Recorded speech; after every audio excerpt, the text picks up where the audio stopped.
오늘 저는 이 말씀을 준비하면서 마음 깊이 아주 놀랍고 감사한 구절 하나를 다시 묵상하게 되었는데요. 바로 이 말씀이에요.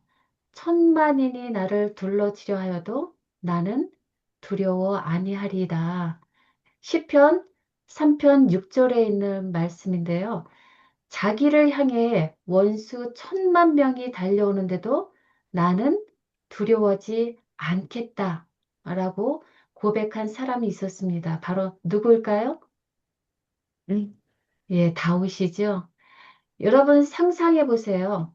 1,000만 명의 적이 나를 향해 달려오고 있다면 여러분은 두려워하지 않을 자신이 있으세요? 저는 솔직히 한 사람만 달려와도 겁이 엄청 날 것 같아요. 여러분은 어떠신지 모르겠어요.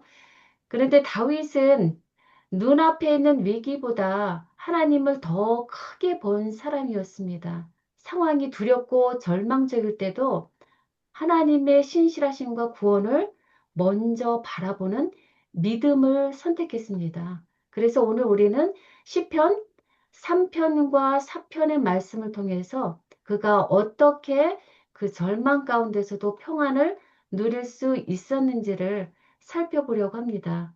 오늘 말씀의 주제는 그래서 바로 환난 중에 평안을 누리는 법이라고 정해 보았습니다. 다윗의 이야기를 통해서 우리도 일상 속의 두려움과 불안 가운데서 하나님의 참된 평안을 누리는 법을 함께 배우길 소망합니다. 자, 먼저 다윗은 여러분들 생각하기에 어떤 인물로 기억을 하시나요? 그는 하나님의 마음에 합한 자라는 놀라운 평가를 받았죠. 하나님께 인정받았고 또 사람들에게도 존경받던 그런 인물이었습니다. 그런데 저는 그 다윗을 환란을 가장 크게 받은 자라고 말하고 싶습니다. 왜냐하면 그는 사울 왕의 시기와 질투로 인해서 오랫동안 광야를 떠돌면서 생명을 위협받는 삶을 살아야 했지요. 그러나 그보다 더 큰 고통, 환란이 있습니다. 그것은 바로 자신의 사랑하는 아들 누구예요? 압살롬. 압살롬. 예. 압살롬의 반역으로 인해서 왕궁에서 쫓겨나야 했던 그 사건, 여러분들 기억하시죠? 그의 친아들, 사랑하고 믿던 그 아들이 그의 왕권을 빼앗고 그의 생명을 취하려고 음모하고 있었기 때문입니다. 여러분, 그 절망과 배신의 아픔, 그리고 그 두려움이 얼마나 컸겠어요. 정말 상상할 수도 없는 그런 아픔이었겠죠. 그래서 오늘 시편 3편을 보시게 되면 다 같이 한번 시편 3편과 4편을 펼쳐서 함께 보시면 좋겠습니다. 시편 3편을 보면 표제를 다윗이 그의 아들 압살롬을 피해 도망할 때 지은 시라고 하고 있습니다. 그래서 이 시편 3편과 4편의 말씀의 상황을 사무엘하 15장부터 17장까지 잘 기록되고 있는데요. 그때 다윗의 모습이 어떻게 기록되었는지를 사무엘하 15장 30절에는 이렇게 기록하고 있습니다. 다윗이 감람산 길로 올라갈 때에 머리를 가리우고 맨발로 울며 행하며 저와 함께 가는 백성들도 각각 그 머리를 가리우고 울며 올라가니라. 참, 얼마나 비참한, 얼마나 정말 처참한 모습입니까? 그는 이제 왕의 영광도, 백성들의 신뢰도, 그리고 가정의 평안도 모두 잃어버렸습니다. 그 상황을 엘렌지 화이트는 이렇게 묘사하고 있습니다. 슬픔과 도주의 피로로 지친 다윗과 그의 일행은 잠시 요단 강가에 머물러 휴식하려 하였다. 그러나 곧 급히 도망하라 라고 하는 소식을 듣게 되었다. 캄캄한 밤, 남녀와 어린아이들이 깊고 물살이 빠른 강을 건너야 했다. 반역자인 아들이 군대를 몰고 맹렬히 추격해 오고 있었기 때문이다. 따라서 이 시는 다윗이 가장 절박한 순간에 지어진 시로 보입니다. 아마 압살롬의 반역 기간 중에서도 다윗에게는 가장 위태롭고 고통스러운 시기였을 것입니다. 물론 이것은 어떻게 일어난 일이에요? 자신의 충신 우리아를 죽이고 그의 아내 밧세바와 간통한 자신의 죄로 인한 결과임을 깨달았기 때문에 아마도 다윗의 마음은 더 착잡하지 않았을까 하는 생각을 하게 됩니다. 그런데 여기 시편 3편에 보면 저자가 어떤 말을 쓰냐면 천만인이 나를 둘러쓴다. 나를 둘러싼다. 라는 말을 하고 있습니다. 이것은 실질적인 숫자가 아니겠죠. 그러나 한 나라의 왕이지만 압살롬의 반란으로 인해서 이스라엘 민족의 대부분이 반역에 가담했기 때문에 실질적인 숫자는 아니라도 그만큼 인간적으로는 도저히 감당할 수 없는 위협을 앞두고 있다라고 하는 상징적인 숫자죠. 그래서 한마디로 말하면 사면초가 절대 위기에 처해 있다라는 것이죠. 그래서 우리가 보통 쓰는 말 속수무책 그야말로 속절없이 죽어야 하는 상태가 바로 이 시기에 다윗에 처해진 상태였습니다. 여러분이 만약에 이런 상태에 처해진다면 어떤 생각 그리고 어떤 반응을 하시겠어요? 정말 생각하기도 싫은 그런 안타까운 처지입니다. 그런데 이 사건을 두고 우리는 아버지로서 자신의 친아들의 반역으로 인한 개인적인 고통이지만 동시에 이것은 어떻게 볼 수 있냐면요. 사단의 세력과 악인의 반역 속에 하나님의 구속 계획과 연결된다는 것을 우리는 기억해야 합니다. 하나님의 부르심을 받아서 이스라엘의 왕위에 올랐던 그가 이제는 어떻게 됐어요? 하나님의 통치를 거스르는 악인의 반역으로 인해서 하나님의 구속의 계획을 파괴하려는 사단의 계획 속에서 겪는 혼란으로 볼 수도 있다라는 것입니다. 다시 말씀드리면 구약에 예언된 다윗의 후손으로 이 땅에 오실 예수 그리스도의 오심을 막기 위한 사단의 세력에 의한 반역이다라는 것이죠. 어찌됐든 중요한 것은 그럼에도 불구하고 절망 속에서 다윗이 하나님께 부르짖었고 이런 아름다운 시를 탄생했다는 사실입니다. 따라서 우리가 여기서 짚고 넘어갈 중요한 점이 있는데요. 우리가 시편을 따로따로 1편, 2편 따로 볼 것이 아니라 전체적인 흐름 속에서 볼 필요가 있다라는 것입니다. 그래서 시편 1편은 어떤 내용이 들어있죠? 죄의 시작, 즉 인생의 두 길을 다루고 계시고 개인적인 악의 모습을 다루고 있다라고 보시면 되고요. 시편 2편은 어떻게 돼요? 그 죄악이 더 발전해서 집단적인 악, 곧 하나님 통치에 대한 인류의 반역으로 죄악으로 점진적인 죄가 커가는 모습을 보여줍니다. 그래서 이제 시편 3편에 보면은 이제 단순한 개인의 탄식적인 시가 아니라 그 복음의 진리가 실제 삶 속에서 어떻게 경험되어지는가를 보여지는 실천의 장면이 바로 시편 3편이라는 것입니다. 그래서 다윗이라는 인물이 바로 그 복음의 진리를 고난 속에서 몸소 삶으로 체험한 사람이다. 라고 여기서 우리가 찾아볼 수 있는 것입니다.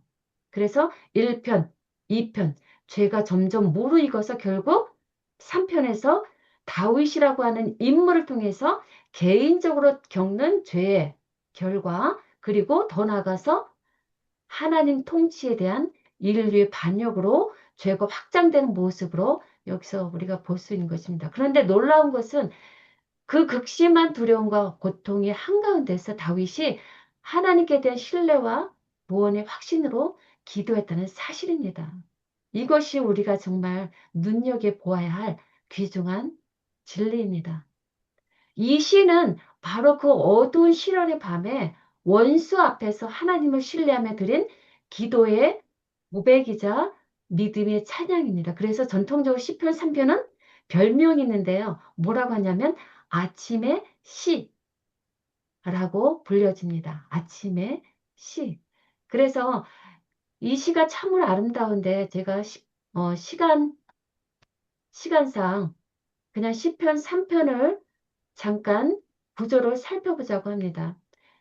시편 3편의 1절과 2절에서는 다윗이 원수로부터 겪는 공격과 조롱에 대해서 기록합니다.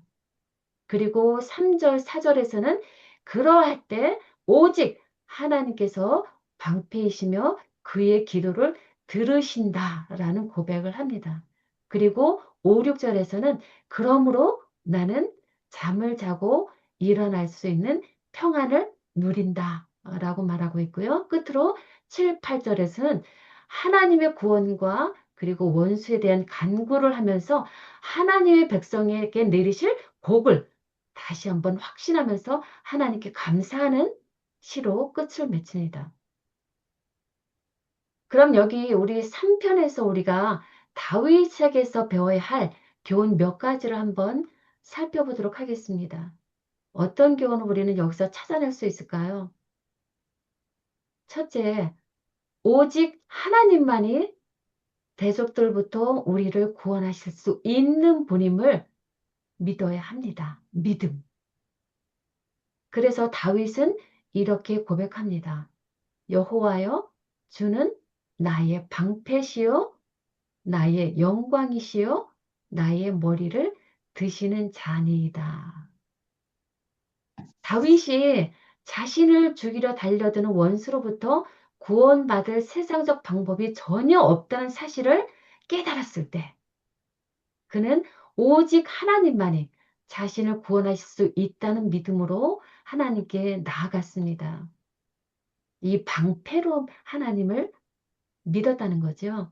그러면 우리는 누구를 떠올릴 수 있을까요? 방패, 하나님. 내가 너의 방패이다라고 어떤 인물에게 하나님께서 나타나셨죠? 아브라함에게 하나님께서 나타나셨을 때 그런 말씀을 하셨죠. 아브라함이 적의 보복과 장래의 불안으로 두려워할 때 하나님께서 아브라함에게 하신 말씀 창세기 15장 1절입니다. 두려워하지 말라. 왜요? 나는 내 방패요 너의 상급이니라. 하나님께서 직접 아브라함의 보호자가 되신다는 약속이죠. 그리고 그 약속대로 아브라함이 여호와를 믿으니 여호와께서 이를 그의 의로 여기셨다라고 성경이 기록합니다. 이렇게 아브라함도 다윗도 하나님이 자신의 방패이심을 믿었습니다. 아멘. 여러분의 인생에서 감당할 수 없는 위협이나 두려움 앞에서 하나님의 방패 되심을 느껴본 적 있으세요? 음, 제가 놀라운 간증 이야기를 들려드릴게요. 며칠 전에 신앙 안에서 친구된 한 미국인 문서 전도자가 멀리서 저희 집을 갑자기 찾아왔어요. 그녀는 성령의 인도하심에 순종하면서 복음 서적을 전하는 풀타임 사역자입니다. 그녀의 얼굴에는 항상 평안과 기쁨이 가득하고요. 저는 그 여자의 모습을 볼 때마다 항상 예수님의 얼굴인 듯 스테반의 얼굴에서 천사의 빛을 보듯 그런 모습으로 그녀를 대합니다. 그런데 그녀가 며칠 전 이 간증을 들려줬어요. 어느 날 복음 서적 상자를 잔뜩 들고 카트에 끌고 월마트에 들어갔다고 해요. 그런데 경비원이 아주 험한 얼굴로 이렇게 큰 덩치로 다가오더니 당장 나가라 라면서 쫓아냈다고 해요. 그러니 이 마음이 상한 여자는 차로 돌아와서 하나님께 따졌다고 합니다. 하나님, 왜 저를 이런 곳을 보내셨어요? 저 이제 못하겠어요. 그리고 이제 3주 후에 놀랍게도 하나님께서 다시 그 월마트 그곳으로 가라고 하셨답니다. 두려웠지만 순종했어요. 그런데 가서 그 무섭던 누구를 만났어요? 경비원을 다시 맞닥뜨리게 됐습니다. 근데 놀라운 것은 그 경비원의 눈이 확 풀리고 몸이 흔들리면서 아무 말도 못하고 있는 모습을 그녀가 보았다고 합니다.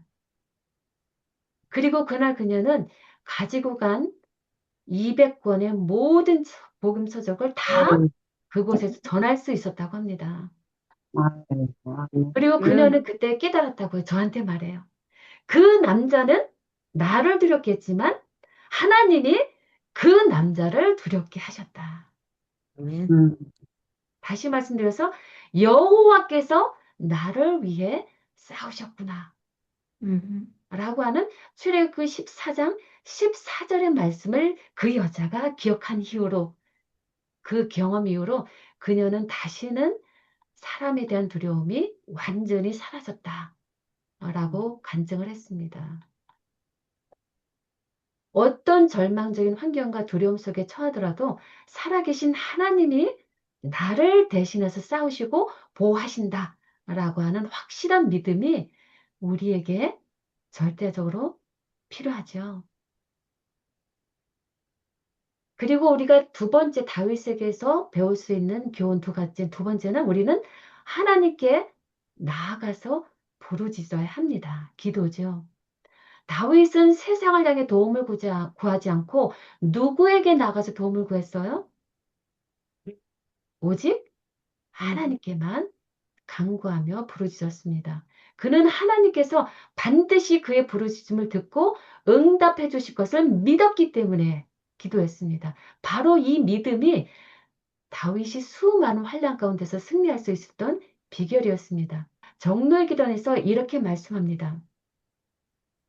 하나님께서 우리의 기도를 들으시고 응답하기를 기대하려면 몇 가지 조건이 있다라고 하면서 세 가지를 말씀해 주시는데 첫 번째는 우리가 하나님께 도움을 필요로 한다는 것을 느끼는 것이다 라고 하셨고요. 두 번째, 응답받는 기도의 요소는 믿음이다 라고 말씀했습니다. 그래서 히브리서 11장 6절에 하나님께 나아가는 자는 반드시 그가 계신 것과 또한 그가 자기를 찾는 자들에게 무엇을 주시는 분이시를 믿어야 하라고요?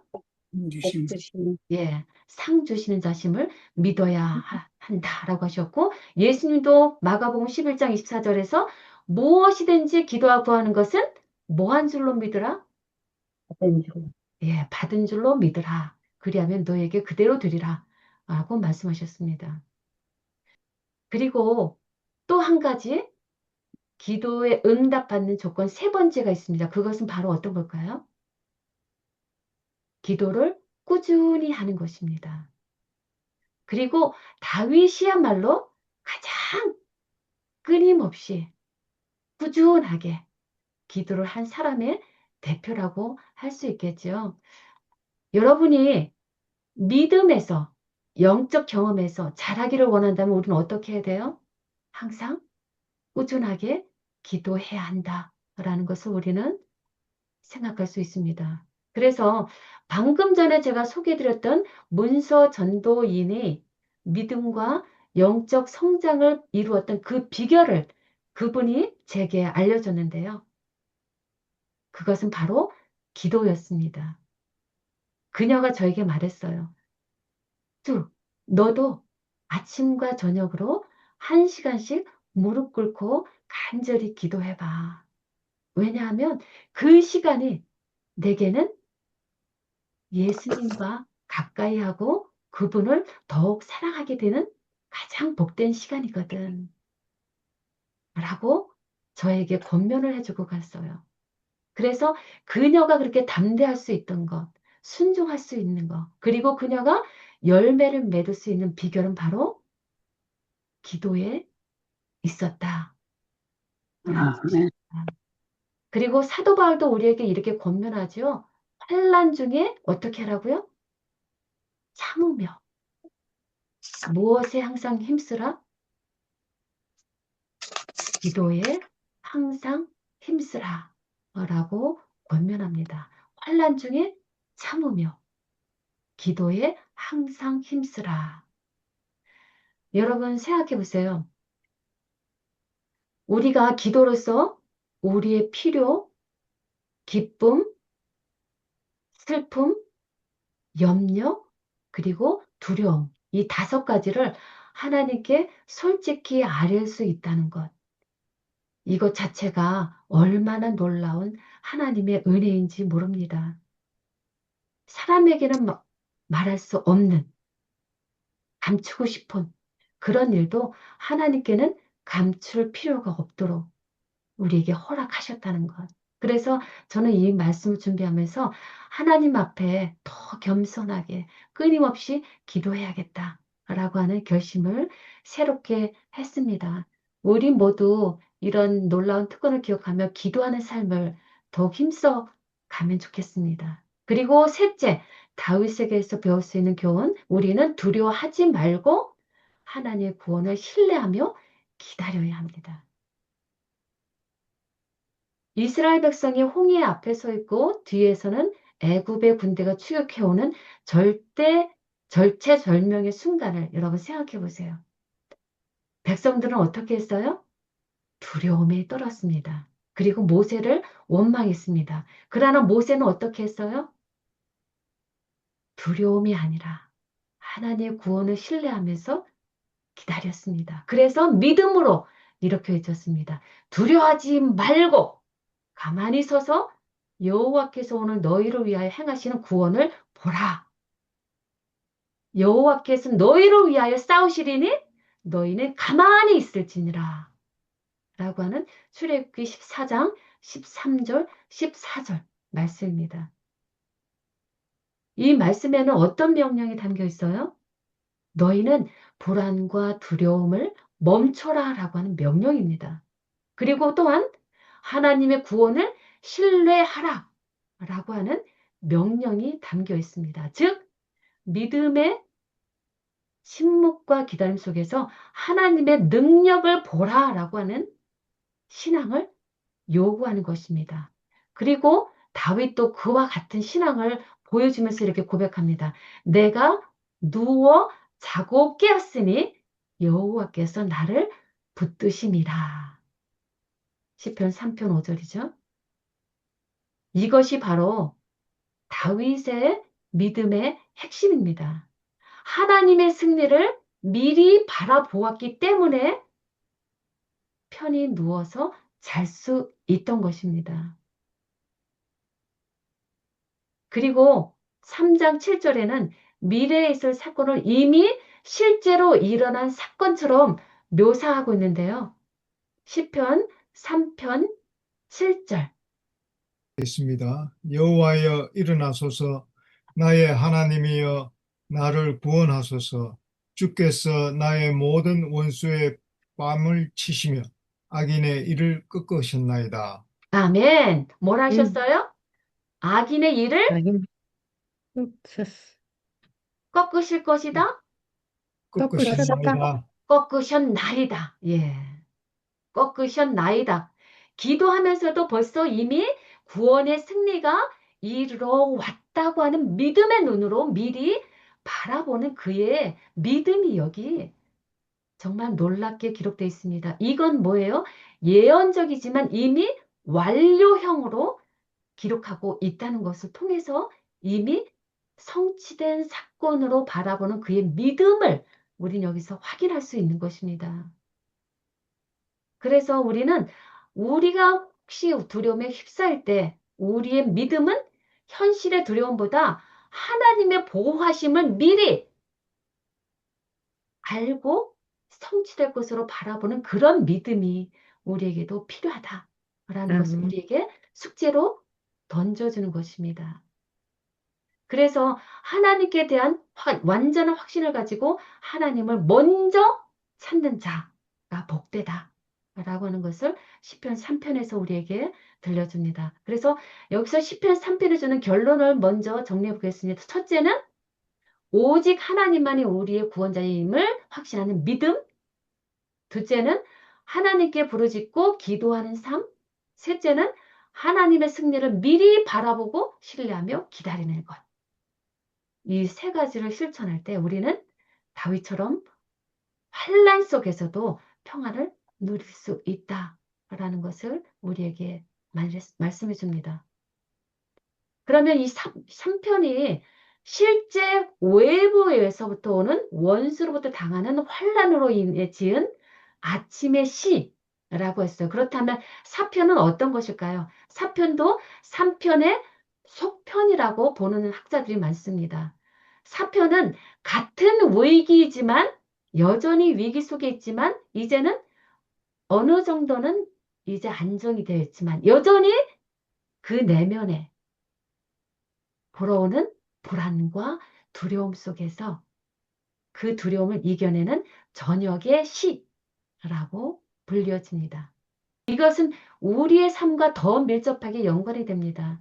왜냐하면 우리가 마음속에 끊임없는 불안과 두려움 속에 살아가고 있기 때문입니다. 실제적인 다윗과 같은 천만인의 원수가 아니라 내 마음속에 여전히 끊임없이 일어나는 불안과 두려움 속에서 고통당하고 있는 것이 바로 우리의 모습이기 때문입니다. 그래서 이 현실적으로 다윗은 시편 4편에서 변한 것이 크게 없지만 다윗의 마음은 하나님 안에서 평안을 되찾았다라는 것이 주 내용입니다. 그래서 시편 4편을 통해서 어떻게 우리는 평안을 찾을 수 있을까? 여기서도 몇 가지를 찾아보도록 하겠습니다. 첫째, 그는 과거의 은혜를 기억하고 부르짖었습니다. 시편 4편의 첫 구절 어느 분이 한번 읽어주시면 좋겠습니다. 시편 4편 내 의의 하나님이여 내가 부를 때에 응답하소서. 곤란 중에 나를 너그럽게 하셨사오니 나를 긍휼히 여기사 나의 기도를 들으소서. 아멘. 다윗은 과거 곤란 중에도 응답하셨던 하나님을 기억했습니다. 곤란 중에 나를 너그럽게 하셨사오니 예, 과거의 하나님의 은혜를 기억하는 것이 참으로 중요함을 여기서는 우리에게 보여주죠. 그래서 그 믿음의 기억이 지금의 두려움 속에서도 다시 기도하게 되는 힘이 되었다라는 것이죠. 그래서 우리도 이런 어려움 가운데 있을 때 과거에 도우셨던 하나님을 기억하고 담대히 나아가야 하는 그래서 그럴 때마다 우리의 기도를 들으신다라고 하는 믿음을 가지고 나아가는 것이 바로 평안을 찾는 첫 걸음이다라고 하는 것입니다. 그럼 둘째, 사편에서 우리가 기억할 수 있는 것은 다윗은 불안과 두려움 한가운데서 기도로 평안을 얻었다라는 것입니다. 세상 사람들이 그때 다윗에게 어떤 조롱을 했냐면요. 시편 4편 6절에 보면 누가 우리에게 복을 보이랴 라고 글을 기록하고 있는데요. 누가 우리에게 복을 보이랴. 이 말은 너의 하나님이 정말 너를 도와줄까? 라고 하는 비웃음이에요. 다윗을 향한 사람들의 백성들의 비웃음이에요. 그런 불안과 조롱 가운데서 다윗은 어떻게 했어요? 기도로 하나님께 나아갔다는 것입니다. 그래서 시편 4편 3절에는 어떤 고백을 하냐면요. 시편 4편 3절 읽어주시겠습니까? 여호와께서 자기를 위하여 경건한 자를 택하신 줄을 너희가 알지어다. 내가 부를 때에 여호와께서 들으시리로다. 예, 아멘. 어떻게 이런 고백을 할 수 있었을까? 참 궁금했습니다. 어떻게 이런 환란 가운데서 그 평안을 구할 수 있었을까? 그런데 이것을 하나님께서 생각나게 하셨어요. 다윗이 지금 이런 환란 가운데 있었을지라도 자신이 누리고 있던 왕권이 자기 스스로 택한 것이 아니라 누구에 의해서 세워졌다는 것이죠. 자신의 왕권이 누구의 택하심에 의해서 세워졌다는 것이죠. 하나님. 예. 다윗은 자신의 왕권이 하나님의 택하심에 의해서 세워졌던 것을 믿었기 때문에, 즉 다시 말하면 여호와께서 자기를 위해 경건한 자를 택하셨다 라는 것을 믿었기 때문에 원수들이 어떤 천만인이 자기를 왔을지라도 하나님은 반드시 자신을 보호해 주실 것이라는 것을 확신했기 때문에, 네. 그 믿음의 결과 다윗은 이렇게 고백할 수 있어요. 참된 마음의 기쁨과 평안을 보여주는 놀라운 고백인데요. 시편 4편 7절 8절의 말씀입니다. 정말 얼마나 놀라운 고백인지 모릅니다. 7절 8절 읽어주시면 주께서 내 마음에 두신 기쁨은 저희의 곡식과 새 포도주의 풍성함 때보다 더하십니다. 내가 평안히 눕고 자기도 하려니 나를 안전히 거하시게 하시는 이는 오직 여호와시니라. 아멘. 예, 감사합니다. 예, 7절, 8절에서 지금 다윗의 환난 가운데서 하나님을 믿고 신뢰함으로 기도함으로 그에게 이르러온 약속의 축복의 결과가 뭐예요? 내 마음에 뭐가 왔어요? 평안히 첫 번째, 7절에서 내 마음에 평안히 풍성 기쁨, 7절에 보면 내 마음에 무엇을 두셨어요? 기쁨을 기쁨. 예, 감사합니다. 내 마음의 환난 가운데서 뭘 주셨다고요? 주셨어요. 기쁨. 참 놀랍죠? 기쁨을 주셨고요. 그 다음에 뭘 주셨어요? 평안히 눕고 잘 수 있는 뭘 주셨어요? 평안. 풍성한 평안. 평안. 어떻게 이런 환난 가운데서 기쁨과 평안을 누릴 수 있을까? 이것이 정말 너무나 놀랍다는 거죠. 어떻게 이것이 가능하다고요? 하나님을 전적으로 신뢰하고 믿음으로 말미암아 오는 것이지요. 그래서 세상 사람들은 세상적인 풍요, 곧 곡식과 포도주 속에서 행복을 찾지만 다윗은 하나님이 주시는 무엇을 구했어요? 기쁨과 평안을 구했고요. 하나님은 그것을 그에게 허락하셨습니다. 그래서 내가 평안히 눕고 자기도 하겠다라고 하는 것은 벌써 이미 그렇게 하고 있고요. 앞으로도 그렇게 할 것이다라고 하는 하나님이 붙드신다는 확신 속에서 죽음의 위협 속에서도 누릴 수 있는 영혼의 쉼이 나에게 있다라고 하는 선포입니다. 이것은 바울이 빌보 감옥에서도 찬송할 수 있었던 것처럼 극한의 절망 속에서도 하나님을 신뢰할 때 참된 평안을 가질 수 있다라고 하는 것을 우리에게 교훈으로 주십니다. 그러므로 하나님은 다윗의 이런 큰 믿음을 보시고 응답하셨죠. 어떤 응답을 주셨어요? 하나님은 다윗을 대적의 손에서 구원하셨습니다. 주는 나의 방패시요 나의 영광이시요 나의 머리를 드시는 자니다 라고 3편 3절에서 고백한 다윗의 믿음대로 하나님은 적의 계략을 무너뜨리고 압살롬의 교만을 꺾어서 그를 심판하셨습니다. 하나님은 다윗의 왕좌만 지킨 것이 아니라 뭘 또한 회복하셨어요? 그의 영혼 또한 회복하셨습니다. 얼마나 놀라운 하나님의 은혜이고 축복인가요? 그리고 그 구원을 통해서 하나님은 메시아의 오심의 길을 이어가게 하셨다는 것입니다. 다윗의 왕조를 무너뜨리지 않게 하심으로, 즉 지키심으로 영원한 왕이신 예수 그리스도가 오실 길을 보호하신 것입니다. 따라서 하나님은 하나님을 사랑하는 자, 경건한 자, 다윗을 하나님 방법으로 하나님의 때에 구원하셨음을 우리는 여기에서 놀랍게 확인할 수 있는 것입니다. 다윗의 신뢰와 인내에 하나님의 신실하심이 응답해 주신 것입니다. 그래서 오늘 시편 3편을 통해서 외부의 환난 가운데 여호와는 나의 방패시다라고 고백하고 시편 4편을 통해서 내면의 불안 가운데서도 여호와는 나를 안전히 거하게 하신다고 노래한 그 다윗의 평안의 비결이 바로 하나님께 모든 것을 맡기고 신뢰하는 믿음이었음을 우리가 다시 한번 확인하면서 오늘 이 시간 우리 마음속에 두려움이 있다면 우리는 어떻게 해야 될까요? 혹시 지금 여러분 가운데 환경이나 질병이나 경제 같은 외부의 문제가 있으신가요? 아니면 두려움과 불안과 염려와 같은 내면의 문제들로 인해서 평안을 잃고 계시다면